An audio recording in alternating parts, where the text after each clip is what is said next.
All right, everybody, it's Saturday, August 9th, 2025. Our episode starts with our headline, The Cats Are Away and the Mice Play.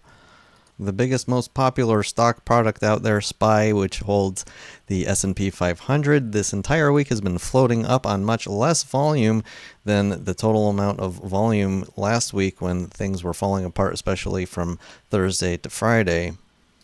Besides the volume, the advanced decline line also tells us a big part of the story. As you can see here, the NASDAQ actually on Friday, we closed at the same exact high as Thursday's opening high, so basically the all-time high. But the advanced decline line has been actually going down a bit.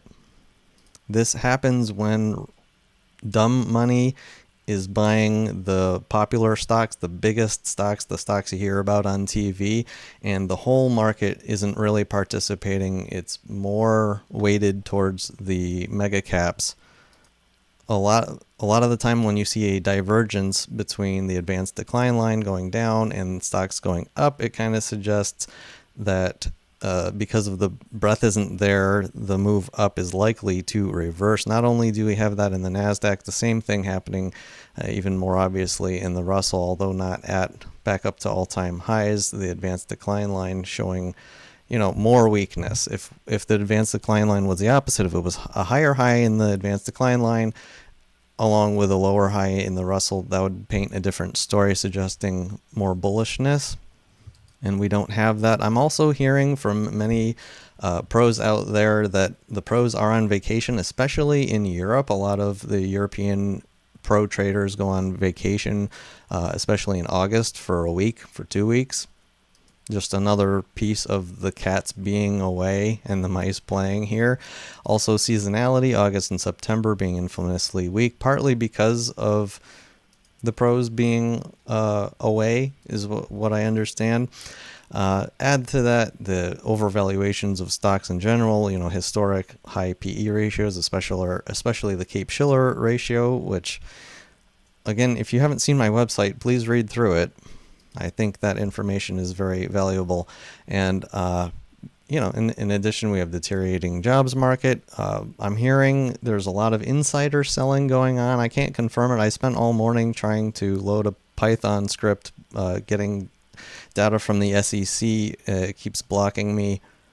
I wanted to confirm that insider selling really is ramping up. I hear people saying that, but I'm not seeing a longer-term historic chart to really prove that. But I wanted to throw that in there, that others are seeing this that probably have better tools than I. And then, the Daily Reminder website, everything on there says that the markets should probably be a little bit more cautious right now than they are. I wanted to give a 10-year, minus 3-month Treasury yield update. The last time I talked about this, I got a lot of views, the most views I've ever gotten. And I'm still not sure if it was because I was talking about this or if it was just an algorithm thing because I hit 1,000 subscribers. Anyway, this was the chart that I showed on that show, showing this green little wedge here ending in August. We're past that now. We broke to the downside out of it. And the way I see it, we're still inside the larger red compressing of this 10-year minus 3-month Treasury. It does deserve a lot of attention. If you scroll through history, we've never seen anything like this ever. A two and a half year inversion followed by a compression right at zero. That dark black line is zero. This is literally, this chart on the Fred only goes back to 1982. My understanding is the only time we've seen anything remotely close to this was right before the Great Depression. But anyway, every time, let's take a look at the worst thing that happened since the Great Depression, the Great Financial Crisis. What happened there? We had an inversion nowhere near as deep or as long as we've had now, and we didn't even have that sort of compressing period around zero. We popped above it, we dipped below it, and then off to the races, just exploding higher out of this with the Fed funds being slammed down to, save the market. If this compression plays out like any other financial chart, it will explode massively, and I think it's going to explode a lot more than anyone else thinks. And is it going to explode down? Well, how could it explode down? For it to explode to the downside, what you would need is the front end of the curve basically to be going higher and higher. We would need to see hikes in the Fed funds rate with the 10-year staying the same. And that can only happen in a scenario where where inflation and the economy is just like pumping along and doing like really amazingly well. However, it also suggests that the eventual end of all of this is going to be much worse because of the fact that it's inverted. So, the best, if that is the base case scenario, it's not even a good case.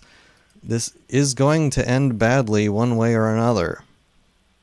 Anyway, the main update here is that Monday of this week, we hit the bottom of the wedge and went back up. So we are still inside of this wedge, and we can't stay inside of it forever. On to the community topics. What moves, if any, did you make today or on Friday, and why? What did Robschild do? I added to my short of the NASDAQ with SQQQ. My reasoning has to do with the cats being away and the mice playing, but the QQQ chart in particular looks extra juicy for a downside only because we've had, again, this major pivot high in July connecting to the major pivot high in mid-February to today, where we tried to go above it on last Thursday with a big rejection to the downside underneath. And what happened on Friday, we closed within a few cents of the top of that red candle. Just an absolute perfect double top scenario. I will exit my short at a loss if we get a close above Friday's candle. What moves have you been making and why? I just also wanted to add a reminder to everybody that is perhaps a little confused on my positioning. These moves that I'm making are very small portions of my portfolio that I use to speculate on things that I think have obscene valuations. I'll never be short with more than 5% of my portfolio. Granted, it'll have some leverage, but I mitigate losses with basically stop loss actions if things go against me. Main point is that I have, that position maximum short positions will be 5% of my portfolio. I have stocks. Guys. I have a lot more long positions than I have short. Well, Robschild, if you think the market's going to crash, why are you long?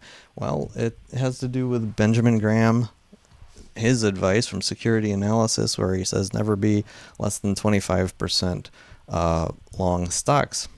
He wisely said, like 100 years ago, even if valuations seem crazy, you never know how far they can go. You never know how big a bubble can get. And by the time the bubble deflates, if you were bearish when it was half of what it gets to, and then, you can get stuck. The long stock positions that I do have look very undervalued to me, and that's why I have them. So just to repeat one more time, at any given time, I am longer than I'm short. Coming up next week, we have CPI, PPI Tuesday and Thursday, and then, as always, tariff updates and the weekly jobless claims on Thursdays. Thank you so much for watching, subscribing, commenting, and supporting the Robschild channel. Read my website if you haven't already.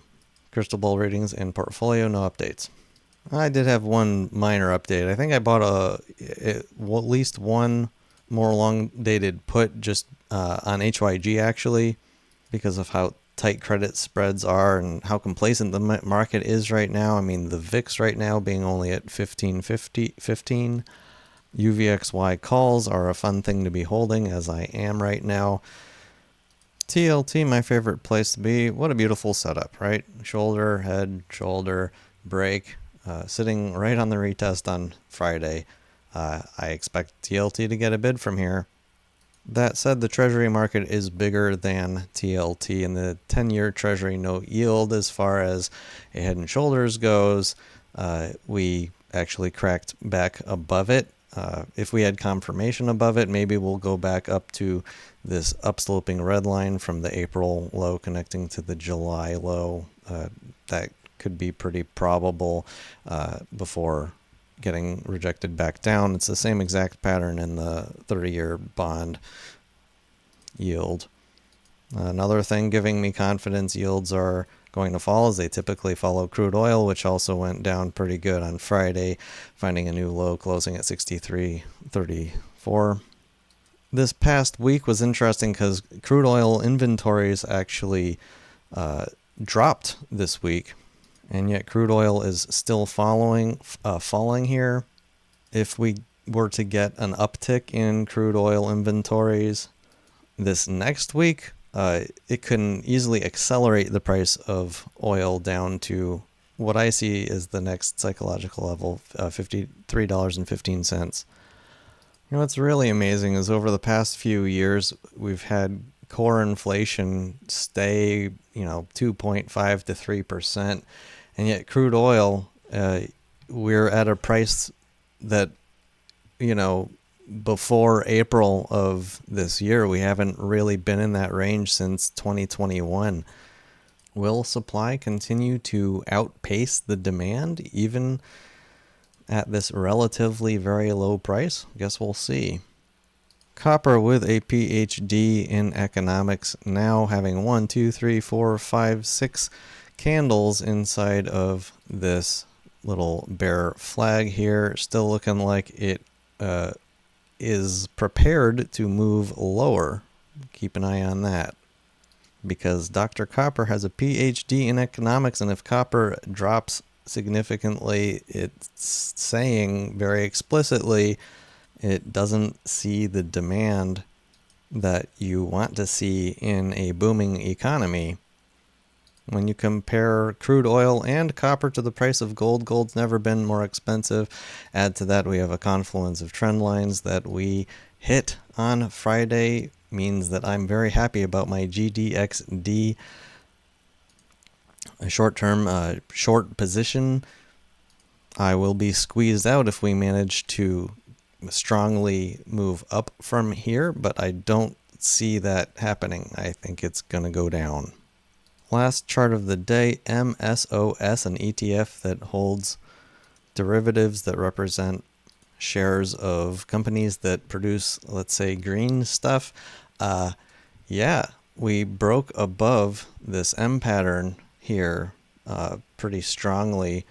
I haven't talked about it for a while because we hadn't gotten a confirming candle actually to the upside until Friday. So from a purely chart reading standpoint, this chart looks extremely bullish with not much resistance above its head. We have these sort of minor pivot points that we are, in my opinion, likely to crack through. I think this fund is likely headed up to a longer term trend line I have on here at around $7.71. I take that back. It's 590. Where that line comes from is the ultimate high in 2021. It's a logarithmic chart connecting to the May 6th high. That's the next potential stopping point, the way I see it. And that's actually in line with a gap fill area back in October, November of 2024 right here. So I'll be selling out of all of that position around that area.